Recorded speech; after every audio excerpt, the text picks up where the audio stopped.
My name's Chris, and a long time ago I was in the Merchant Navy, 1966 to be precise. Joined in '64 and stayed in it for a number of years, becoming a third mate.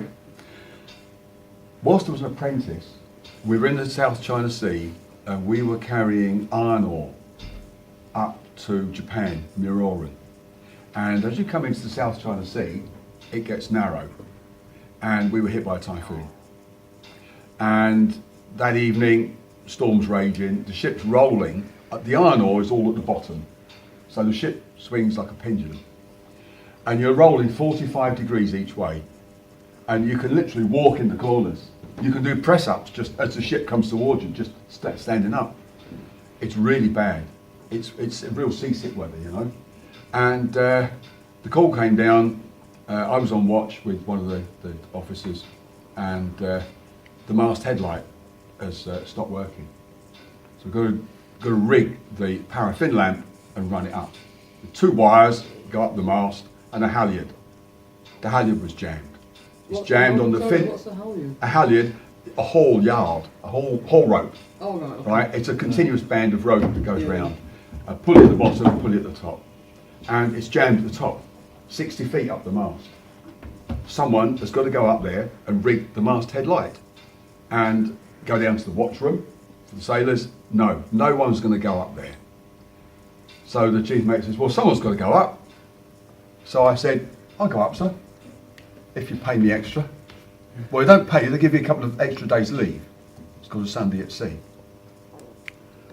So I was 19 at the time, and of course you are brave at that age, aren't you? Yeah.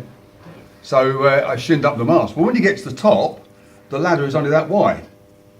Yeah? It's only 1 foot wide, 1 boot wide, and you've got to unjam the thing and sort it. So I sorted it, but whilst you're up there, you've always got one hand for yourself. So you're working literally with one hand. And I've always held that right to this day. You go down the banisters, go down the stairs. I always run down the stairs, not so much now because I've got 2 new hips. But if you always have a hand for yourself, whatever you're doing, have a hand for yourself. All right? Never go downstairs or anything like that without a hand for yourself. That's the life story I got from that. And yeah, I got 3 days extra leave for going up the mast. But I can tell you, the picture you've seen in the press recently of the ferry kicking out that big bow wave, that's nothing to the South China Sea. Thank you.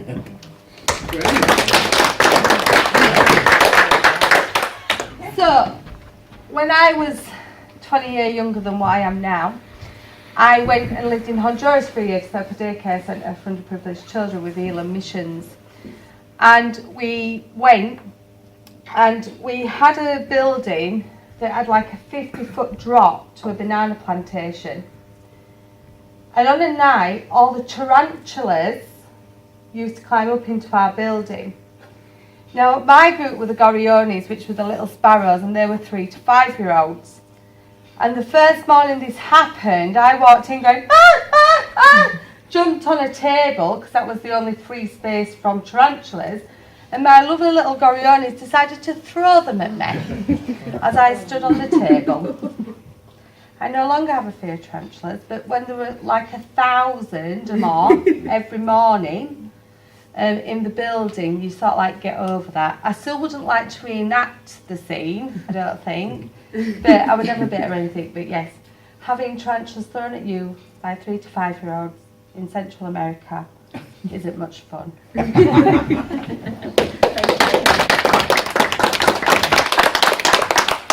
My nieces are going back a few years, but they were like 3 and 6, and my youngest absolutely loved Peppa Pig. Now, as adults, you can imagine how frustrating it is watching this 100 times a day, singing along to the theme tune, knowing everything inside out, and you get to the point where you don't want to witness it anymore.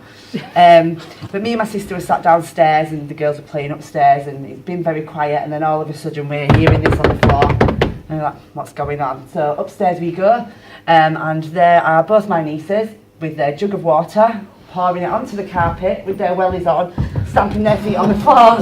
My sister at this point is gone sheet white, and she's like, my carpet, and I stood behind her laughing, as you do, being not your house, and she's going, stop laughing, it's funny. They're taking what they've learned from Peppa Pig and seeing how much fun it is jumping in puddles, and decided to reenact the fun side of it in their bedroom.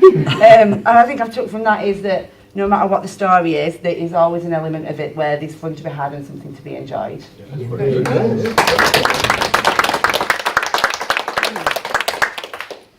So hopefully people have found it useful just sharing the stories, and I think the thing that we can really take away is that everybody's got a story to tell. Thank you. So we're all in a storytelling mood now. So we're going to move it on a bit. We're all doing things. We're all here today doing things in the North Halifax area. We're all from groups and activities and lots of fabulous things from the area. So what we're going to do next is we're going to start to draw together. You've got some bits of flip chart paper. There's loads more of it. So if you run out because you're just having loads and loads of ideas, just shout for more and I'll bring it.